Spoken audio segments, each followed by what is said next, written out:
লিবিয়ার মরুভূমিতে দুটি গণকবর থেকে অন্তত 50 অভিবাসন প্রত্যাশীর মরদেহ উদ্ধার করা হয়েছে। ইউরোপে যাওয়ার জন্য লিবিয়াকে প্রধান রুট হিসেবে ব্যবহার করছে মানব পাচারকারীরা। এদিকে অবরুদ্ধ গাজায় ধ্বংসস্তূপ থেকে আরও 7 ফিলিস্তিনির লাশ উদ্ধার করা হয়েছে।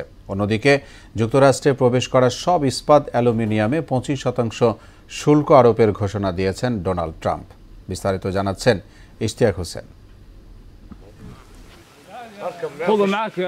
উত্তর আফ্রিকার দেশ লিবিয়ার দক্ষিণ পূর্বাঞ্চলীয় কুফরা শহরের মরুভূমিতে আরেকটি গণকবরের সন্ধান পাওয়া গেছে। ওই গণকবর থেকে কমপক্ষে 30 অভিবাসী ও শরণার্থীর মরদেহ উদ্ধার করা হয়েছে। এর আগে একই শহরে মরুভূমিতে একটি গণকবরের সন্ধান পাওয়া গিয়েছিল। ওই গণকবর থেকে উদ্ধার করা হয়েছিল কমপক্ষে 19 অভিবাসীর মরদেহ।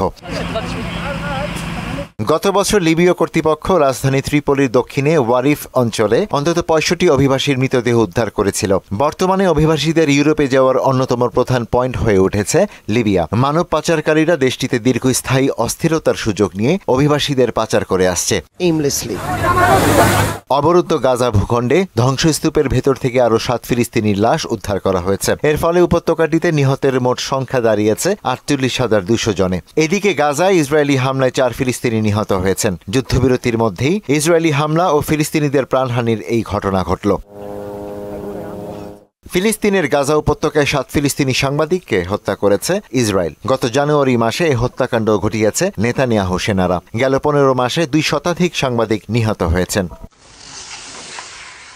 যুক্তরাষ্ট্রে প্রবেশ করা সব ইস্পাত ও অ্যালুমিনিয়ামের উপর 25% আমদানি শুল্ক আরোপের ঘোষণা দিয়েছেন মার্কিন প্রেসিডেন্ট ডোনাল্ড ট্রাম্প। রোববার ফ্লোরিডার মারি-লাগো রিসোর্টে এই পরিকল্পনার কথা জানান তিনি। বিশেষজ্ঞদের মতে তার এই নতুন বাণিজ্য নীতিতে সবচেয়ে বেশি প্রভাব পড়বে কানাডার উপর।